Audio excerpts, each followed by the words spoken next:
बाहर के लोगों से वाह वाह मिले या ना मिले, कोई डिग्री डिप्लोमा धन दौलत ऐश्वर्य पद प्रतिष्ठा मिले या ना मिले, लेकिन ये वाली संपत्ति तो मुझे जरूर प्राप्त करनी है इसी जन्म में, इसी के लिए इस पथ पर आए हैं।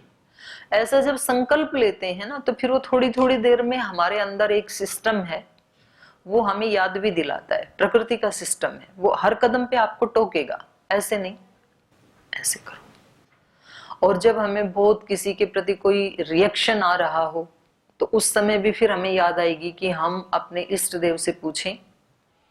अब इष्ट देव में किसी का पतंजलि ऋषि हो सकता है, किसी का पूज्य गुरुदेव हो सकते हैं, किसी का और कोई ऋषि हो सकता है, हनुमान जी हो सकता है, जो भी जिसको आप अपने सुरक्षा में अपने से बड़ा मानते हैं, आप उसको याद करो कि अभी मैं क्या करूं, बहुत मन दुखी हो रहा है, ऐसे भाव आ रहे, अब मैं क्या करूं। तो आपको उत्तर मिलने लगता है फिर कि ऐसे करो। कोई व्यक्ति जबरदस्ती आपकी चीज के ऊपर अपना हक जताना चाहे, छीनना चाह रहा है, उसके ऊपर हक तो आपका है, लेकिन कोई व्यक्ति आपको नहीं देना चाह रहा है, और फिर आप पूछें कि मैं क्या करूं, ये तो इसके ऊपर तो मेरा हक था, इस वस्तु पे तो, और ये तो मेरे को नहीं मिल रही है, तो दूसरा छीनना चाह रहा है। इस पारितोषिक के ऊपर मेरा हक था। पढ़ाई करते हैं ना कुछ विद्यार्थी, और फिर जो मेरिट लिस्ट में नाम आता है उसको पारितोषिक मिलता है, तो भाई ये तो योग रत्न तो मुझे मिलना चाहिए था, ये तो किसी दूसरे को मिल रहा है, तो मैं क्या करूं। तो मन दुखी होता है ना उस समय कि हमने कितनी पढ़ाई की, हमने कितनी सेवा की। जैसे हम संगठन में सेवा करते हैं, तो वहां पर कुछ लोग बहुत सेवा करते हैं, कक्षाएं चलाते हैं, और फिर जब पारितोषिक का समय आता है तो कुछ चालाक लोग किसी अपने उनका नाम दे देते हैं, अपने जानकार लोगों का। तो फिर उसको कष्ट होता है ना कि मैंने इतने दिन सेवा की, प्रामाणिकता से की, इसके ऊपर हक तो वास्तव में मेरा ही था, लेकिन ये तो मिल रहा है किसी और को। तो उस समय क्या करें। तो जब आप अपने इष्ट देव से पूछेंगे कि क्या करें, दुखी हो गए, इस कूड़े करकट को कैसे निकालें, तो फिर आपको उत्तर मिलेगा त्यागात शांति अनंतरम। त्याग करते ही तुरंत शांति मिलेगी, इसलिए यहां त्याग का समय है। श्री राम के सामने सिचुएशन यही तो आई ना रामायण में, राज्य मिलना चाहिए था श्री राम को और मिल रहा है किसको, भरत जी को। तो ऐसी स्थिति में क्या करें, त्याग। त्याग करते ही शांत, छोड़ो, कौन सी शाश्वत चीज है, राज्य, शांति शाश्वत है। तो ऐसे जब मन में आए, और हम यदि सच्चे हैं, संकल्पवान हैं, श्रद्धावान हैं, तो ऐसे हमें आंसर मिलने लगते हैं। यही सफाई है दिवाली की।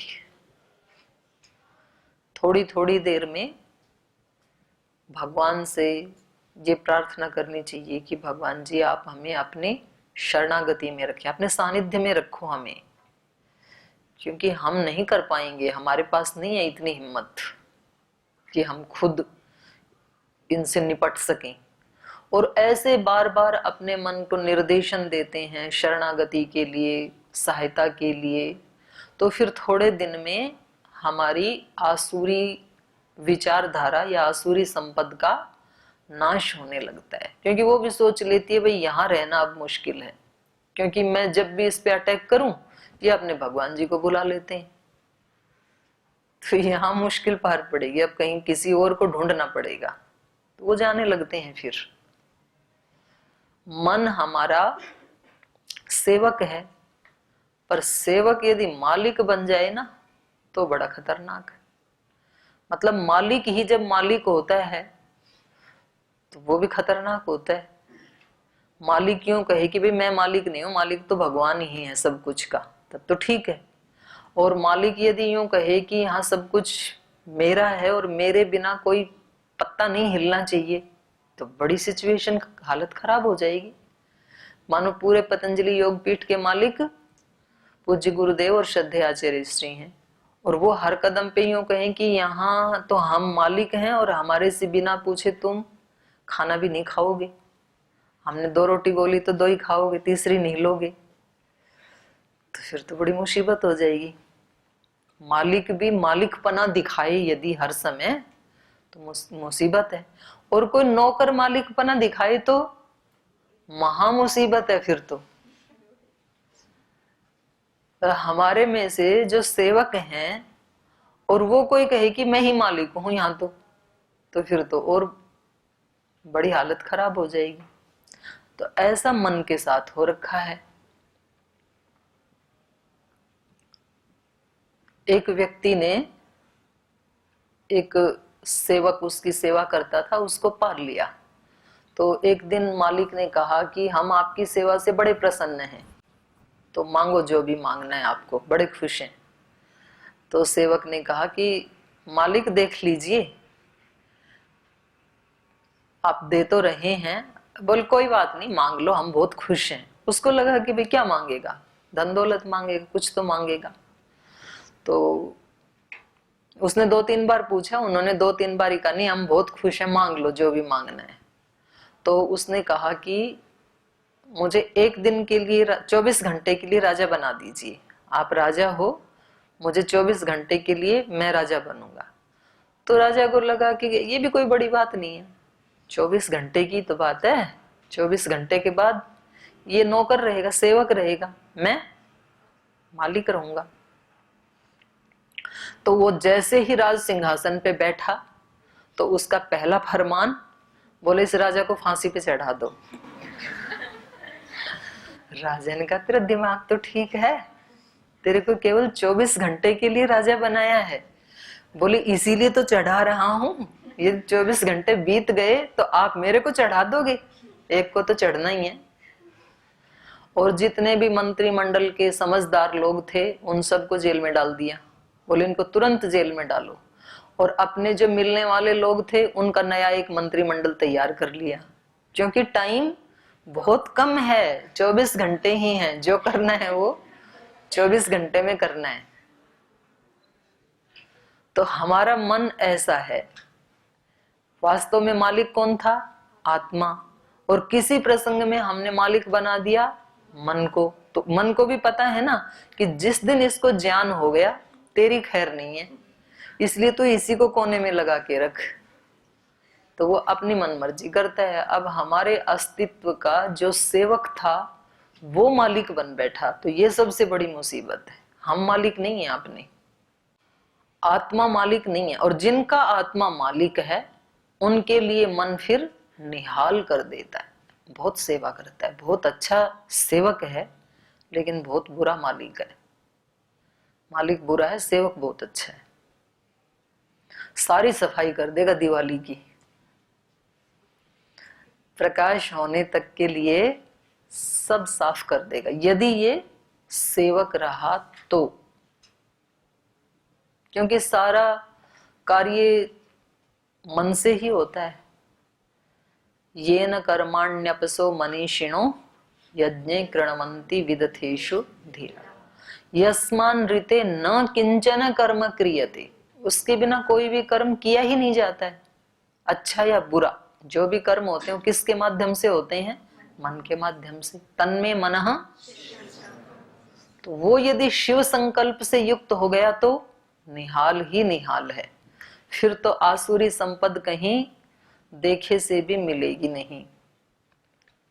और वो यदि मालिक बन गया तो सबसे पहले फांसी फिर आत्मा को ही चढ़ाएगा वो, क्योंकि तब तक ही उसका राज्य रह सकता है। तो दिवाली के अभी भी 9 दिन हैं, तो 9 दिन में जितना कर सकते हैं हम सफाई करें। और सुख बहुत मिलता है सफाई के बाद। आप जिस दिन अपने कमरे की भी विशेष सफाई करते हैं ना, अलमारी ठीक से जजाते हैं, कपड़े ठीक से जजाते हैं, अच्छे से पोछा लगाते हैं, अपने कपड़े भी साफ करते हैं, फिर उसके बाद वहां बैठ करके खाना खाते हैं, ध्यान करते हैं, तो बहुत अच्छा ध्यान लगता है। शौचात स्वांग जुगुप्सा परैर संसर्ग। शौच से क्या होता है? अपने अंगों के प्रति भी जुगुप्सा हो जाती है। और परई, असंसर्ग। परई का मतलब यहाँ पर दूसरे व्यक्ति, इतना ही मात्र अर्थ नहीं है। पर का मतलब आत्मा से अतिरिक्त जो कुछ भी है वो सब पर है, तो उसमें उसको संसर्ग करने की इच्छा ही नहीं होती। पर में इंद्रियां भी हैं, पर में मन भी हैं, पर में शरीर भी है, पर में सारे विषय भी हैं, संबंध भी हैं, सारा संसार है। आत्म तत्व को छोड़ करके बाकी जो कुछ भी है वो सब किस में आता है? पर में। परई ही असंसर्ग, ये शौच का परिणाम है। शुचिता के लिए प्रयास क्यों करें? तो ये, और अगला सूत्र क्या है? सत्व शुद्धि सौमनस्य, सत्व की शुद्धि हो जाती है। और सौमनस्य, सौमनस्य का उल्टा क्या है? दौर्मनस। तो अभी हम किस स्थिति में है? विक्षिप्त अवस्था में है। कभी मन प्रसन्न होता है तो कभी अप्रसन्न होता है, और प्रसन्न भी वो वाला प्रसन्न नहीं है। मतलब जो एक योगी की जो प्रसन्नता, वो वाली प्रसन्नता तो कभी भी नहीं होती, क्योंकि उसका तो हमने टेस्ट ही नहीं किया, अभी टच ही नहीं किया उसको। और इसका उल्टा, जब योगी शुचिता का पालन करता है तो उसका परिणाम ये होगा सौमनस्य। उसका मन शांत रहेगा, संतुष्ट रहेगा, पवित्र रहेगा, शिव संकल्प वाला होगा, सेवा करने वाला होगा, निर्लिप्त होगा, अकाम होगा, निष्काम होगा। ये सारे सौमनस्य में ही आते हैं। ये शुचिता का फल है। और जब व्यक्ति को ये फल मिलने लगता है तो वो भूल करके भी कभी अशुचिता के पास नहीं जाएगा। एक बार व्यक्ति जिसका अभ्यास करने लगता है ना, तो फिर मन उसी ट्रैक पे चला जाता है। अशुचिता का अभ्यास करता है तो अशुचिता की तरफ और गहरे गहरे घुसता ही चला जाता है। एक दिन में कोई व्यक्ति बीड़ी सिगरेट शराब पीता है तो अगले दिन तो उसका परिणाम दिखाई नहीं देता है उसको, लेकिन वो एक के बाद दूसरा, तीसरा, चौथा, पांचवा, छठा दिन, एक दिन करके उसमें घुसता जाता है, और फिर वहां से वापस आना असंभव जैसे हो जाता है, असंभव के लगभग हो जाता है। कोई कोई निकल आते हैं। तो ऐसे ही इसमें भी शुचिता का अभ्यास करते करते करते जितना जितना एक एक दिन अंदर जाएगा ना, तो फिर अशुचिता की तरफ आना असंभव ही हो जाता है, नहीं आ सकता है फिर वो। सत्व शुद्धि सौमनस्य एकाग्र। अभी तो एकाग्र के लिए ही तो सारी मुसीबत है। मन यदि एकाग्र हो जाए तो शास्त्र 10 दिन में याद हो जाए। रोजाना अष्टाध्यायी लेके लगे हुए हैं। आप में शास्त्र सुनने वाले कौन कौन भाई हैं? आचार्यगण इधर भी और इधर भी सुनने वाले 2-3 ही आए क्या? औरों को भी बुलाना, इस कक्षा के बाद एक बार आपसे मिलेंगे। इधर सुनने वाले, शास्त्र सुनने वाले, हाँ वही क्लास का। तो जो सुनाने वाले उनकी मुसीबत यही है कि बैठे रहते हैं किताब लेके, लेकिन एकाग्रता नहीं है। तो एकाग्रता किससे आएगी? शुचिता से। मन को शुचिता से युक्त करो प्रतिपल अभ्यास करके, तो मन क्या हो जाएगा फिर? एकाग्र। सत्व शुद्धि सौमनस्य एकाग्र इंद्रिय जय। ये भी बड़ी मुसीबत है हम सब की। अपनी इंद्रियों के ऊपर विजय प्राप्त नहीं होती है, इसलिए दूसरे व्यक्तियों पर विजय प्राप्त करना चाहते हैं। व्यक्ति दूसरे पर विजय प्राप्त क्यों करना चाहता है? दूसरे को अपने अंडर में क्यों रखना चाहता है? क्योंकि खुद पे कंट्रोल नहीं है, इसलिए कि मैं तो अपने ऊपर तो कर नहीं सका, तो कम से कम तुम्हारे ऊपर ही कर लूं। मैं खुद को तो बदल नहीं सका, तो आप ही बदल जाओ, कम से कम आप बदल जाओगे तो मेरे को सुख हो जाएगा। पर ये जब मैं खुद को नहीं बदल पा रहा तो दूसरा मेरे कहने से बदल जाए, ये भी पॉसिबल नहीं है। वो कहता है हम क्यों बदलें, आप ही बदल लो ना अपने आप को। किसी व्यक्ति ने कहा कि हमें तो आपके कपड़े अच्छे नहीं लगते हैं, तो आप इनको चेंज करो ना। तो आप क्या बोलोगे कि आप अपनी दृष्टि को या तो चेंज कर लो या अपनी डायरेक्शन को चेंज कर लो। जिधर दूसरे कपड़े वाले उधर देखो ना, आप इधर क्यों देखते हो? आपको दुख मिल रहा है तो दूसरे भी हमारे कहने से क्यों चेंज हो जाएंगे? तो ये एकाग्र और इंद्रिय जय, अपने आप को जय करना, ये शुचिता से आता है। फिर व्यक्ति दूसरे को जय नहीं करना चाहेगा, अपने आप को जय करना चाहेगा। एक दिन अपने आप को कोई व्यक्ति जय करता है ना, उससे बहुत सुख मिलता है। और दूसरे को जय करने के लिए 1000 दिन प्रयास करता है, 1000 बार विफल होता है, उतना ही उसकी शक्ति का ह्रास होता है। आखिर में तो हिम्मत ही टूट जाती है उसकी कि कुछ भी चेंज होने वाला नहीं है संसार में, ऐसे कह देता है, सब ऐसे ही चलेगा, इस गुरुकुल में कुछ ठीक होने वाला नहीं है, इस संन्यास आश्रम में कुछ ठीक होने वाला नहीं है, इस दुनिया में कुछ ठीक होने वाला नहीं है। कितना भी योग कराएं स्वामी जी, रोग ठीक होने वाले नहीं है। इस दुनिया से मांसाहार समाप्त होने वाला नहीं है, कितना भी प्रचार करो। कई लोग गए यहां से उत्साह में, बोले हम तो दुनिया को बदलेंगे, ऐसा बनाएंगे, लोगों को बताएंगे। मैंने कहा भाई अभी मत जाओ, अभी तुमने केवल दर्शन पढ़ा है, जिया नहीं है। बोले नहीं, अभी हम जाकर के इसका प्रचार प्रसार करेंगे, सबको चेंज कर देंगे। और पता लगा वो ही चेंज हो गए, उधर जाकर के खो ही गए, पता ही नहीं लगा कहाँ गए।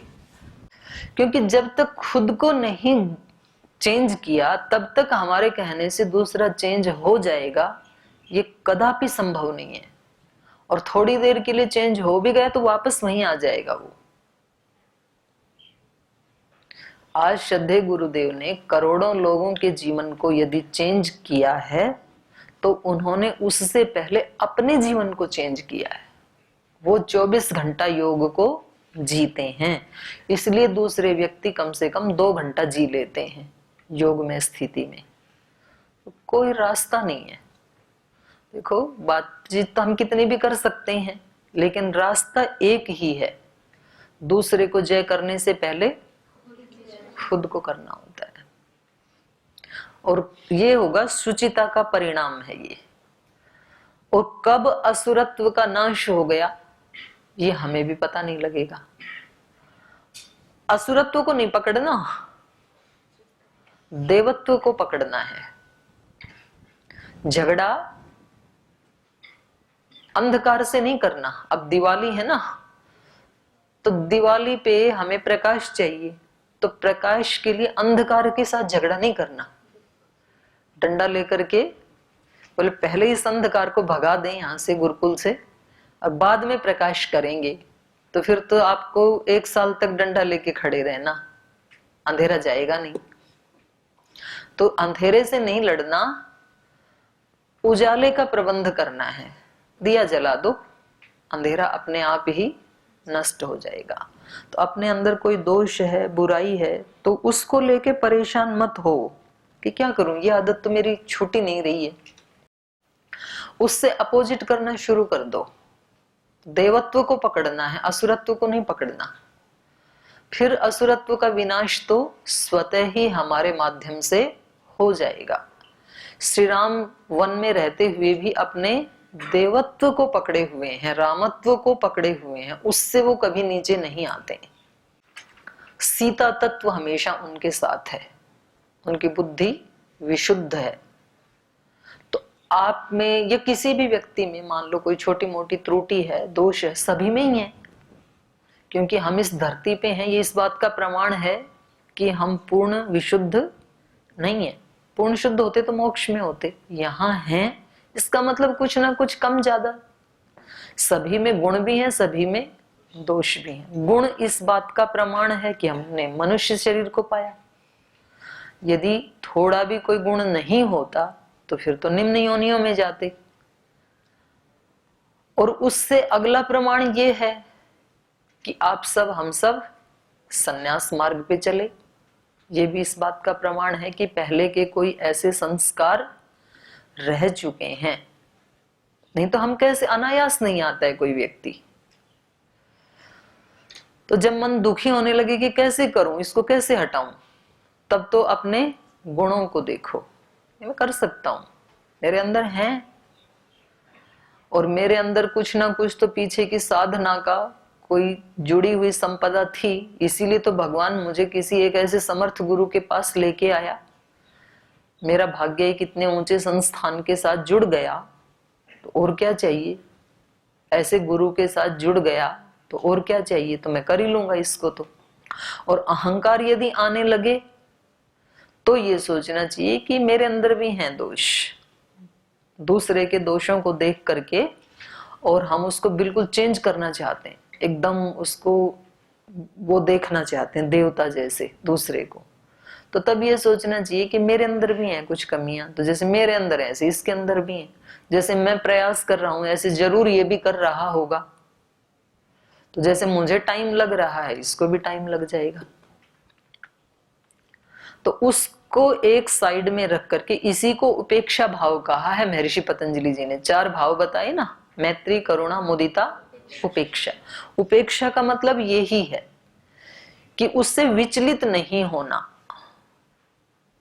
जैसे भगवान जी रहते हैं हम सब के प्रति एक न्यूट्रल भाव में रहते हैं, भाई कभी ना कभी ठीक हो जाएंगे, ठीक है मेरे ही बच्चे हैं। तो यहाँ हमें ये भाव रखना चाहिए, जैसे हम यहाँ एक परिवार में रहते हैं, सन्यासी सन्यासिनी बहनें, तो कभी कोई आगे पीछे हो ही जाता है ना, तो क्या सोचना चाहिए मेरा ही परिवार है तो कभी ना कभी ठीक है। और या तो ये भी हो सकता है कि मेरे ही सोचने में कहीं कोई त्रुटि हो, वो व्यक्ति अपनी जगह ठीक ही हो, तो उससे फिर ज्यादा हलचल नहीं हो पाएगी, बच जाएंगे हम। तो इस तरह से हर पल, प्रतिदिन, हर घंटे जब जब भी याद आए तो अपना लक्ष्य हमारे ध्यान में रहे कि मेरा लक्ष्य है उस प्रकाश को प्राप्त करना, अपने स्वरूप को प्राप्त करना, उसका दर्शन करना। क्योंकि ये मनुष्य जन्म जो है ये उसके लिए मिला है, बाकी की जो जितनी भी सेवाएं हैं वो सब उस लक्ष्य को प्राप्त करने के लिए साधन है। सेवाएं भी करनी है, पूरे दिन भर सेवा करनी है, किसी को पढ़ना है, किसी को पढ़ाना है, किसी को संगठन देखना है, किसी को ऑफिस की सेवा करनी है, जो भी जिसकी जहां ड्यूटी है वो सारे क्या है हमारे साधन उस लक्ष्य की प्राप्ति के लिए। और जैसी हमारी प्रकृति थी भगवान ने हमें वो ही सेवा दी है, माने जो सेवा दी है ना, तो हर व्यक्ति को क्या सोचना चाहिए कि भगवान तक पहुंचने के लिए या आत्म साक्षात्कार करने के लिए मेरे लिए सबसे शॉर्ट रास्ता यही है। दुनिया में जितने भी रास्ते हो सकते हैं ना, सबसे शॉर्टेस्ट ये रास्ता है, इसी के माध्यम से मुझे बहुत जल्दी आत्म तृप्ति मिल सकती है, सिद्धि मिल सकती है। तो कभी भी फिर हम ये रिएक्ट नहीं करेंगे कि ये मेरे आजू बाजू वाले ये 2-4 लोग यदि ठीक हो जाएं या चेंज हो जाएं तो फिर तो मैं तो ठीक हूं ही नहीं। उन लोगों को रखा ही इसलिए गया है आपके आजू बाजू में कि आपके अंदर वो कोई ना कोई छोटी सी त्रुटि थी, तो ये लोग हेल्प कर रहे हैं कि आप उससे बाहर निकल जाएं, इसलिए रखा गया है। भगवान की व्यवस्था है और ये हमारे हित के लिए है। तो ऐसे 8-9 दिन आप हम सब दिवाली की सफाई बाहर भी और अंदर भी अभ्यास करें। तो विराध का वध फिर हम कल पढ़ेंगे, क्योंकि यहाँ ये जो तृतीय सर्ग है इसमें विराध श्री राम और लक्ष्मण को बहुत भला बुरा कह रहे हैं और सीता माता का हरण कर लेते हैं। तो श्री राम अपने धनुष बाण को उठा करके श्री राम और लक्ष्मण वो उसको विद्ध कर देते हैं, बींध देते हैं बाणों से, और वो जो है वो बिंधा हुआ भी, हाथ पैर कटे हुए भी वैदेही को लेकर के लुप्त हो जाता है, आकाश में चला जाता है। तो ऐसी भी स्थिति आती है, क्योंकि आसुरी संपद को भी संपद कहा है, उसको हल्के में नहीं लेना चाहिए। जो दोष दुर्गुण है, असुर है, वो भी बड़ा बलशाली होता है। तो कहाँ हमें नीति से भी काम लेना है। जैसे छोटे बच्चे को वो नाराज हो जाए, उसको गांव की भाषा में कहते हैं बिरचना, बिरच जाए, तो उसको चुप करना, ज्ञान से नहीं चुप होगा, फिर नीति से चुप करना होता है। तो उसको कोई चॉकलेट देंगे, कोई खिलौना देंगे तो वो शांत हो जाएगा। तो ऐसे जब मन में असुरत्व, आसुरी संपद हावी होती है, तो कभी कभी नीति से भी काम लेना होता है, उसके लिए बुद्धि तत्व है। तो ये हम कल पढ़ेंगे। सीता माता ने यहाँ नीति तत्व से काम लिया और तब जाकर के वो विराध मारा गया। तो ये कल पढ़ेंगे। आज समय हो गया, आज यहीं विराम देते हैं पाठ को।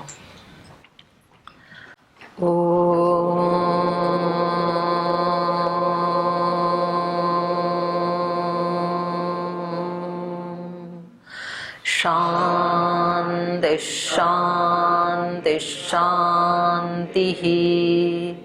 श्री गुरुभ्यो नमः।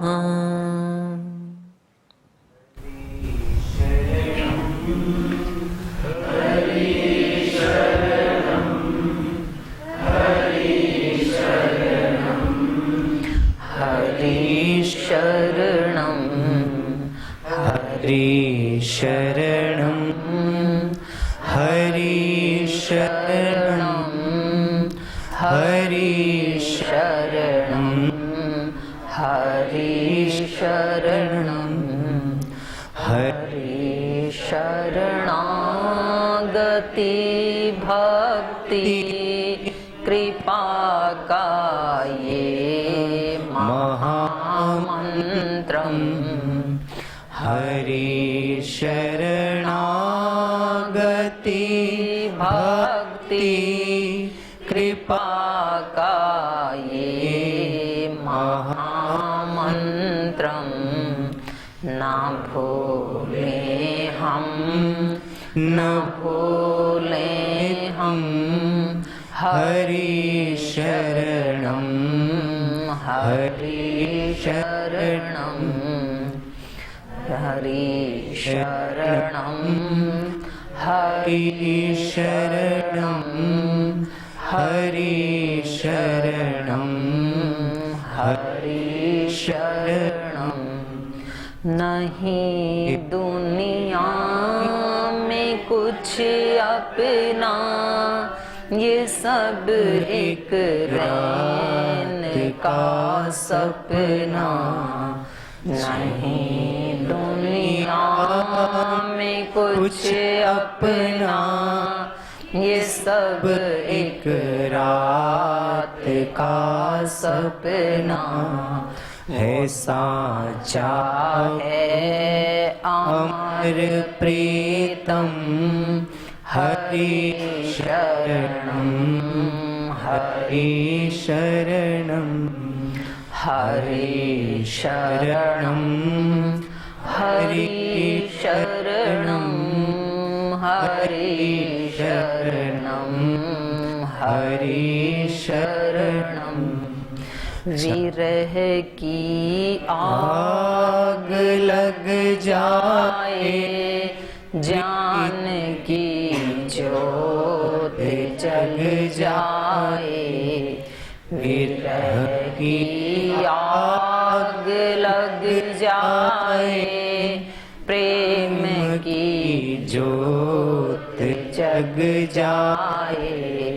तो बरसे प्रेम की रिमझिम। हरि शरणं हरि शरणं हरि शरणं हरि शरणं हरि शरणं हरि शरणं।